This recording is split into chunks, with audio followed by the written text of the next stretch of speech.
কেউ যদি আড্ডা মিলাতে না চায়, গিবত শিকাত করা না যায়, মানুষ গিবত করো না। মানুষের কল্যাণ করো, এখতিয়ার করো। এ কথা কেউ যদি বলে অর্স থাকে সব ভাগবে। ওকে মানুষ বাঁচিয়ে দিবে। যে খামোশ থাকে গল্প করে না, ফালতু আড্ডা দেয় না। কেউকে আপনি এলাকায় যারা আপনাকে চিনে যে আপনি গেলে ওকে কিছু ভাই নমাজে চলেন, বয়ানে চলেন। লোক দেখলে কিছু লোক এমনি দূরে দূরে থেকে ভাগে। ও যে আড্ডা দিচ্ছে চার দোকানে, ও চিন্তা করছে ৩টাকে নিয়ে যাব। ওকে দেখলে দূর থেকে যে যদি কাজ হয় এসে পরে আসসালাম আলাইকুম হুজুর কাজ আছে, পরে আবার দেখা হবে। এমন ওকে দিয়ে ভাগবে। তার মানে আমার প্রথম যে কাজ ওটা চুপ থাকা। আর চুপ থাকতে না চাই তাহলে এই ৩টা কাজ করতে হবে। এই ৩টা কাজ করলে আপনার সামনে কেউ আসবে না, সব ভাগবে। ২ নম্বর যেটা, যে আমার অতিরিক্ত সময় যেটা, অর্থাৎ একজন মানুষ দুনিয়ার বৈধ কাজ থাকে, ঘুম থাকে, খানা থাকে। এর বাইরে যে অতিরিক্ত সময়, এ সময় মানুষের গল্প হয়।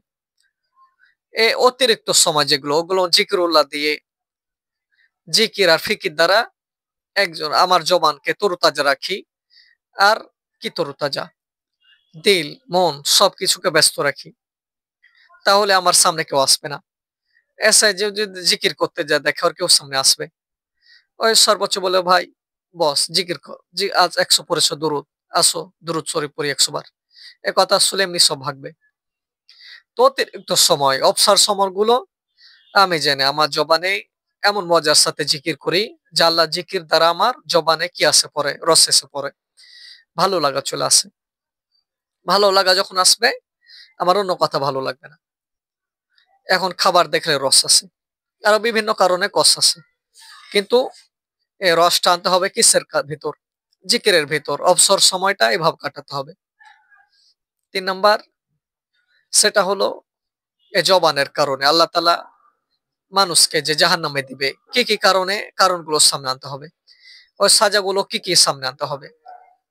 সামনে এনে চিন্তা করতে হবে যে জবানের একটা কথা মানুষের একবার ১০০ বছর বাঁচলে ১০০ বছর এমন নষ্ট করে দিবে। আবার জবানের একটা কথা, এটা যদি একবারে লা ইলাহা ইল্লাল্লাহর সাক্ষ্য হয়, তে কথা তার জন্য মুক্তির ফয়সালা করবে। জবানের একটা কথা অনেক সমস্যা। যে রাসূলুল্লাহ সাল্লাল্লাহু আলাইহি সাল্লামের মুআয রাদিয়াল্লাহু আনহুকে পুরা ঈমানের কথা শোনানোর পর এরপরে বলছে যে তুমি তোমার জবানকে কি করো? কন্ট্রোল করো। এই জবানকে কন্ট্রোল করা সবকিছু ঠিক থাকবে না তো সব শেষ। ঈমান শেষ, আমল শেষ। আর জবান কন্ট্রোল করো সব বাঁচবে। জবান কন্ট্রোল না করো দেখবা গীবত করেছো, শিকায়ত করেছো, কুফরি কথা বলেছো, তোমার পাহাড় পরিমাণ আমল থাকলেও সব শেষ। আল্লাহ তাআলা আমাকে বোঝার তৌফিক দান করুক।